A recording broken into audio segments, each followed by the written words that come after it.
feels like these days, RESPECT, find out what you mean to me, has become an excuse to be petty, harmful, and avoid accountability. Like you're dodging taxes. Because the logic goes, if I don't feel respected, I don't have to respect you, right? But in reality, it feels like something else is happening. People are tired of masking. They don't want to put in the effort to say the same message in a thoughtful, regulated, and kind way. Instead, we hear respect goes both ways. And that's true, but I think we misunderstand what respect actually is because respect isn't an action, it's a feeling that often needs to be mutual. When it's not, it can easily turn into a power dynamic. At that point, it stops about being respect and it becomes about control.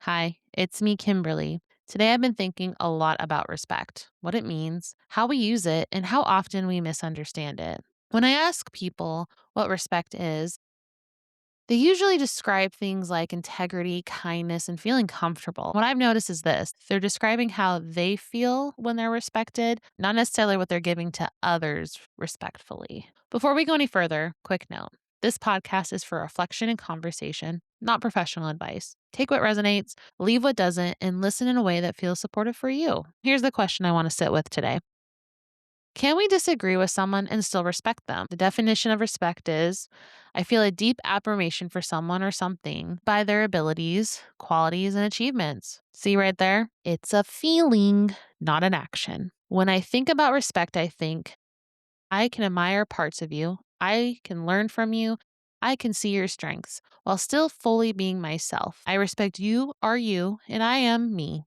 For me, things that I admire respectfully are someone being willing to try new things, remembering how to play and have fun even as an adult, putting yourself out there, managing your life, especially during these hard times, asking questions even if it risks looking dumb, following through on what you say you'll do, but also admitting your limits, owning when you're wrong, and having a plan to grow, being brave enough to be vulnerable in a world that seems to only reward performance.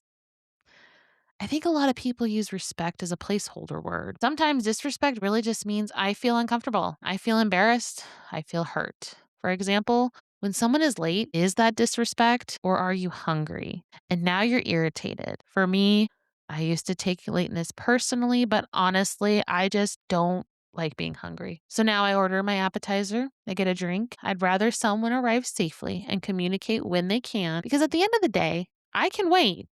I just can't do hangry. No one wins in that scenario. So when someone corrects you, were you disrespected?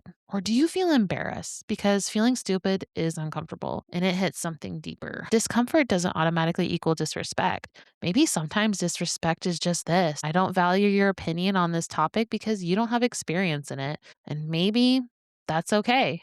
But then we get into tone. Why do we need a tone police so much? Does tone matter more than the truth? If someone says, I disagree with you, but laughs at the end, does that invalidate the message? Some people laugh because they're uncomfortable. And even if they are being rude, do you believe so little in your perspective that someone else's tone can dismantle it?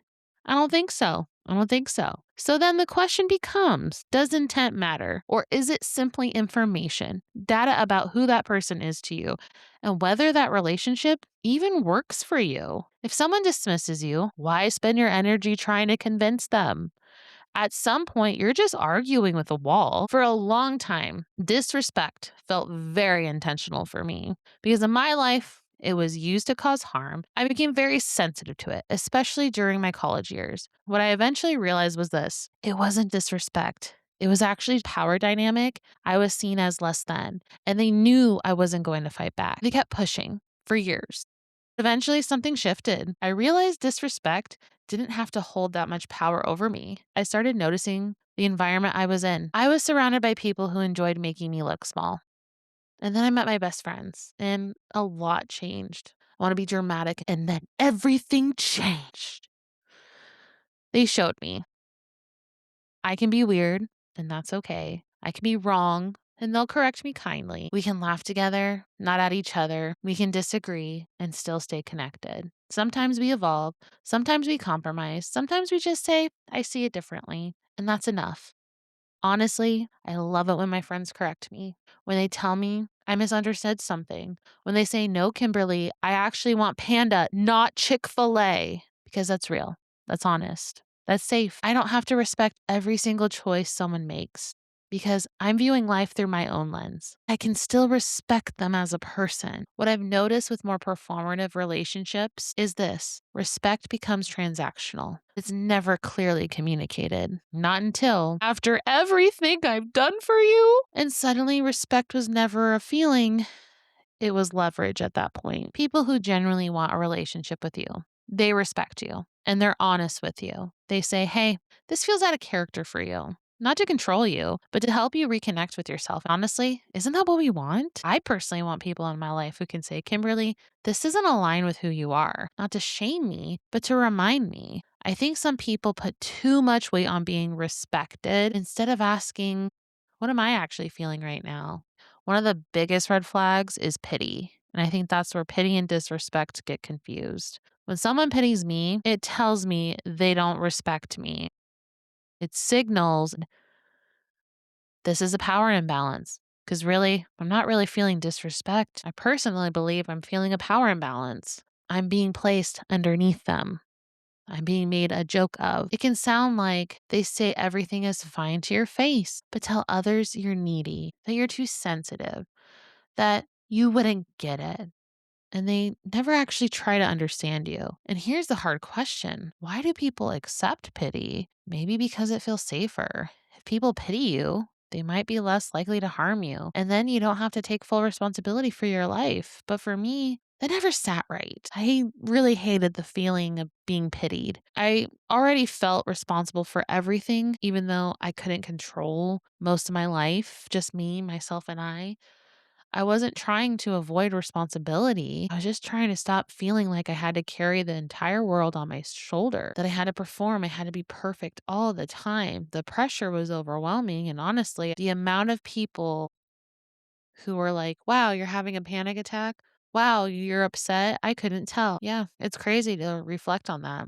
Back to my point, sometimes what people call disrespect is actually about boundaries. But I've learned the truth for me is people don't have to respect my boundaries. Boundaries are for me to uphold. What they're not respecting is my request. And that realization became empowering because instead of waiting for people to change, I get to act. I get to decide, does this person get access to me? Because I think access is earned through, do you respect my feelings? Do you respect my limits? Do you respect my goals? So why do we keep trying to get respect from people who have already shown us they don't give it?